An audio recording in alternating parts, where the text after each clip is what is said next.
It's time for Chad's Recovery Corner, where recovery's just around the corner. It's time for Chad's Recovery Corner, which nobody can deny. All right, that's enough. So, welcome. Hello, everyone. As we do another take at a possible different way to film Chad's Recovery Corner. Again, more in a corner, so, but kind of from an up angle. So I'm going to put aside my self-judgment and let it be, because that's what we learned here at Chad's Recovery Corner.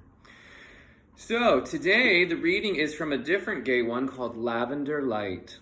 That I also got at a recovery conference not too long ago. It speaks specifically to gay men, but you know, I feel like everybody has a little bit of a gay man inside them somewhere. So, to find oneself jilted is a blow to one's pride. One must do one's best to forget it, and if one doesn't succeed, at least one must pretend to.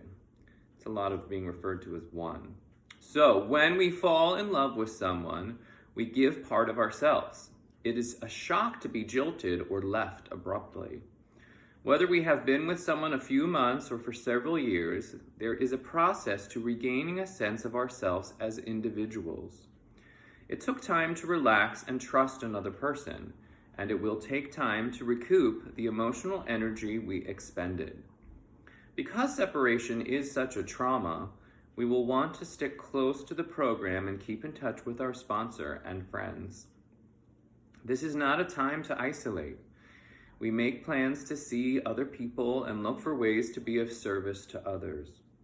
Great care should be taken not to wallow in self-pity or emotionalism.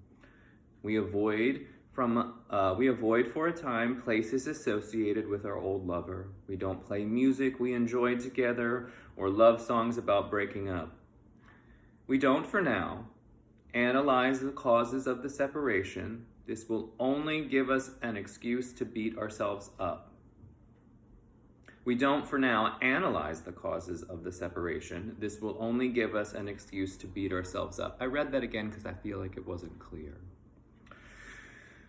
We are gentle with ourselves. We give ourselves special treats and attend many meetings. In time, the painful feelings will subside and our hearts will heal. If we have a friend who is experiencing the end of a relationship, we offer a shoulder to cry on and any other support needed. Grant me the strength to get through the day. Help me to realize that all things pass in time. So, how this applies to me, some of you may or may not have known. Maybe you've been reading some of the fan magazines. Just kidding. This isn't that popular of a show. But I recently went through a separation. And it took me to a time to realize that it was a trauma, and that it takes a long time to heal, but is really, for me, and hopefully my spouse, an opportunity to really discover ourselves, which in the relationship that we had, we were unable to continue the work on ourselves. So, even though we tried and that we loved each other, we needed to be able to be separate to be able to continue to grow. But it is a trauma, and being gentle with myself was not something that I was doing, and it eventually came out in physical ways as far as me holding on to the trauma or not really expressing or feeling kinds of the things that were going on related to that. Loss of my home, loss of a job, it all kind of fell apart. But in a way, for me now, I see that that was my higher power taking me on the path that I was supposed to be on, and for a while I didn't see it. And now I'm actually beginning to start to be grateful for the pain that I associate with that trauma, because it has enabled me to be able to truly start the work to discover and be the fully realized version of myself. So I don't know where some of you might be in results to a relationship, whether it be a friendship, a romantic relationship, maybe the ending of a job or a time period in our lives, but those are kind of little traumas, or maybe big traumas, however you want to be able to look at them.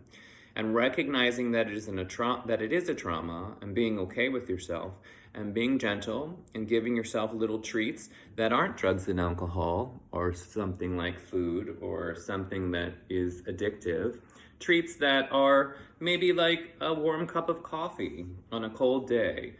This says, give me coffee and tell me I'm pretty, which is also something I struggle with, validation. Anyway, so let's take a sip of our morning treat for ourselves and swallow that reading down.